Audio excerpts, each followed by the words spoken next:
Kochi mayor സ്ഥാനത്തേക്ക് അവകാശവാദവുമായി ലത്തീൻ സഭ. ലത്തീൻ വിഭാഗം കൂടുതലുള്ള മേഖലയാണ് കൊച്ചിയെന്നും കൗൺസിലർമാരിൽ പലരും സമുദായ അംഗങ്ങളാണെന്നുമാണ് സഭയുടെ വാദം.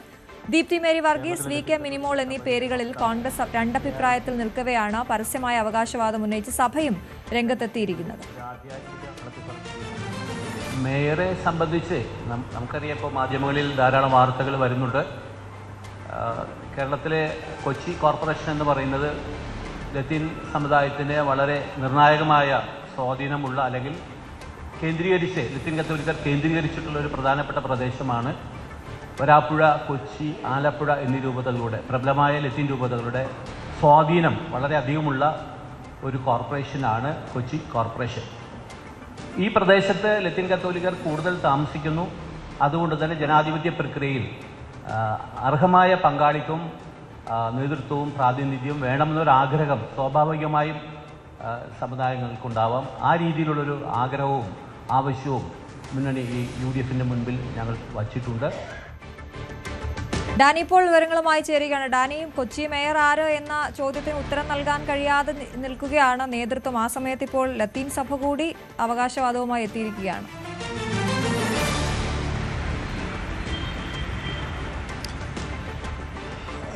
ലത്തീൻ സഭയും ഇതിൽ വളരെ വ്യക്തമായ രീതിയിൽ ഇപ്പോൾ അഭിപ്രായം പറഞ്ഞിരിക്കുന്നു എന്നതാണ്.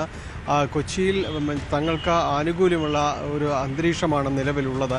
അതുകൊണ്ട് സമുദായ അംഗങ്ങളെ മേയർ സ്ഥാനാർത്ഥിയായിട്ട് തന്നെ മേയറായി തന്നെ പരിഗണിക്കണമെന്ന നിർദ്ദേശമാണ് ഇപ്പോൾ സഭ ഔദ്യോഗികമായി പറഞ്ഞിട്ടുള്ളതായി ഇപ്പോൾ അവർ തന്നെ വ്യക്തമാക്കുകയും ചെയ്യുന്നത്. ഏതായാലും ഇക്കാര്യത്തിൽ കഴിഞ്ഞ ദിവസങ്ങളായി വലിയ രീതിയിലുള്ളൊരു ചർച്ചകൾ നടക്കുന്നുണ്ട് മേയർ സ്ഥാനം സംബന്ധിയായ കാര്യങ്ങളിൽ.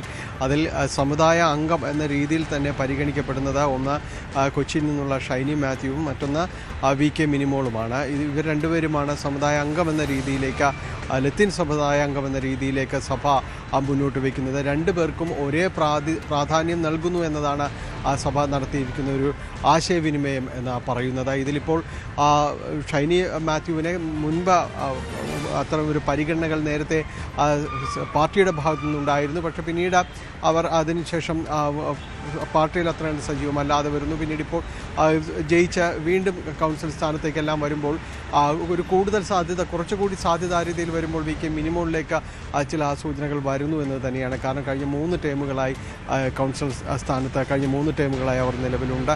മാത്രവുമല്ല ഇപ്പോൾ സഭയുടെ കൂടി ഒരു പിന്തുണ ഇവർക്ക് രണ്ടുപേർക്കും ഉണ്ടെങ്കിൽ കൂടിയും അവർക്ക് വി കെ മിനിമോൾക്ക് ഒരു അധിക പിന്തുണ എന്ന രീതിയിലേക്ക് കാണേണ്ടി കാരണം കൂടുതൽ കാലം കൗൺസിലായിരുന്ന ഒരു പശ്ചാത്തലം കൂടി പാർട്ടി പരിഗണിക്കുമ്പോൾ, അവർക്ക് മഹിളാ കോൺഗ്രസിലുള്ളൊരു പ്രാധാന്യം പരിഗണിക്കുമ്പോൾ ഇപ്പോൾ സഭ കൂടി ഇത് രണ്ടുപേരും തങ്ങൾക്ക് പ്രിയപ്പെട്ടതാണ്, നിങ്ങൾക്ക് ഒരാളെ തിരഞ്ഞെടുക്കുക എന്ന രീതിയിലാണ് നിർദ്ദേശമെങ്കിൽ അതൊരു പരോക്ഷമായൊരു ഗുണം വി കെ മിനിമോൾക്ക് ലഭിക്കുമെന്ന് തന്നെയാണ് പ്രതീക്ഷിക്കപ്പെടുന്നത്.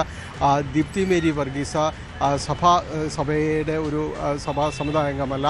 അതുകൊണ്ട് തന്നെയും ഈ 2 പേരുകളിലേക്ക് സഭ ചുരുങ്ങുകയാണ്. എന്തായാലും വലിയ ചർച്ചകൾ ഇതുമായി ബന്ധപ്പെട്ടുകൊണ്ട് പുരോഗമിക്കുന്നു. 3 പേരുകൾ ഇപ്പോൾ നേരത്തെ അത്ര കണ്ട് സജീവമല്ലായിരുന്ന ഷൈനി മാത്യുവിൻ്റെ പേര് ഇപ്പോൾ സഭ ഔദ്യോഗികമായിട്ട് തന്നെ 2 പേരുകൾ നിർദ്ദേശിച്ചു. ഒന്ന് ഷൈനി മാത്യുവിൻ്റെ പേര് കൂടിയാകുമ്പോൾ അത് ചർച്ചകളിലേക്ക് വീണ്ടും ആ പേര് കൂടി ഇടം നേടുന്നു. വി കെ മിനിമോളുടെ പേരിന് ഒന്നുകൂടി ഒരു പ്രാധാന്യം വർദ്ധിക്കുകയും ചെയ്യുന്നൊരു സാഹചര്യമാണ് നിലവിലുള്ളത്. ഏതായാലും കോൺഗ്രസിന് മുന്നിൽ ഈ ചർച്ച എന്ന് പറയുന്നത് വലിയ രീതിയിലുള്ള തലവേദനകൾ സൃഷ്ടിക്കുമെന്ന കാര്യത്തിൽ ഒരു സംശയവുമില്ല.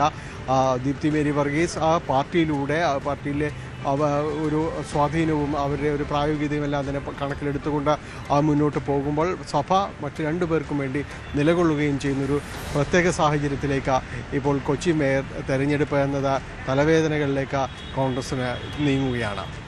ശരി.